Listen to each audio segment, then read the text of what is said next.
رضا الرب فی رضا الوالد، رضا د رب په رضا د پلار کې ده، خفګان د رب په خفګان د پلار کې ده.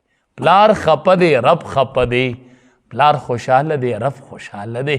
د پلار رضایي والا دا هغه پلار دی چې د ده مخ ته ته ګورې الله تعالی د عبادت اجر درکوي. دا هغه پلار دی چې د ده مخ الله د کعبې سره برابر کړی دی. کعبې ته کتل دا عبادت دی، قرآن کریم ته کتل دا عبادت دی، او د پلار مخ ته کتل دا عبادت دی. د پلار مخ ته کتل عبادت دی.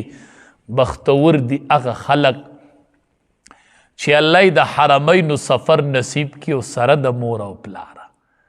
الته یو نظر بیت الله ته کوه او یو نظر د پلار مخ ته کوه، بیا الته به تا ته اندازه وشي چې دې کعبې ته کتل عبادت دی او زما د پلار مخ ته کتل عبادت دی. نو بچیا چې کور ته راشي او پلار وویني مخ ته یې ګوره وایي الحمدلله د دې پلار مخ ته کتل عبادت دی، په دې مالا الله اجر راکوي. نو بچې به تیز تیز او نیغ نیغ پلار ته ګوري، نیغ نیغ نیغ نیغ به پلار ته ګوري. احادیثو مبارکو کې راځي د پلار د دوستانو بم خیال ساتي، چې پلار دې په چا مینو د هغې به خیال ساتي. صحابو چې به د پلار دوست ولید دنیا ډالۍ او تحفې به یې ورکړې وې، دا زما د پلار دوست و. نو نن سړی پلار ته سپک ګوري، نو د پلار دوستان خو پیژنیم نه. نبی کریم صلی الله علیه وسلم فرمایلی وی دا د اخیر زبانی نښه ده چې د پلار لبه دوست لبه په پلار باندې ترجیح ورکي. د دوست خبره به منل شي او د پلار خبره به نشي منل. نن بچی دوست له ترجیح ورکی، دا زما پرند دی او دا زما دیسی دی او دا زما دیسی دی، دغه دی ستا ملګری دی او ستا پرند دی او دا دی د جنت دروازه ده.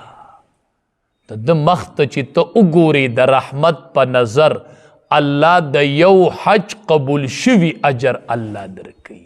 دسی پلار دی. نو یعقوب علیه السلام په سترګو چې د یوسف علیه السلام قمیص پې ولګېده، داری کوئی زما بچې د کم حالت کې پرېښود. هغه ورته وایي وی هغه خو ما پرېښود، اخو د مصر بادشاه و ستا بچې، اخو د مصر بادشاه و. یعقوب علیه السلام ډاریک ورته وی زه په بادشاهۍ څه کوم؟ زما د بادشاهۍ سره څه کار دی؟ که بادشاه وي او که فقیر وي، خو زه دا تپوس کوم چې زما بچې په کم دین دی. بنیادی خبره خو دا ده. نن موږ د بچی د دین او د نظریې تپوس کو چې زما بچې په کومه لار روان دی. یعقوب علیه السلام وایي د دې تپوس نه کومه چې بادشاه دی که فقیر دی، خو تپوس دا کوم چې زما بچې په کوم دین هو. تا د بچی نظریه تپوسلې ده، د بچی د عقیدې تپوس کوه، د بچی د نظریې تپوس کوه. اسې نه ماډرن دور دی چرته عقیده ورله نه خرابه کړي، د عقیدې نه لاس نه انځلې. د بچی تپوس کوه، کمیونست نه جوړ شوی چرته تپوس یې کوه. نو وایي زمای د فقیر او د بادشاه سره څه کار دی، خو په کم دین دی؟ هغه ورته وایي علی دین الاسلام.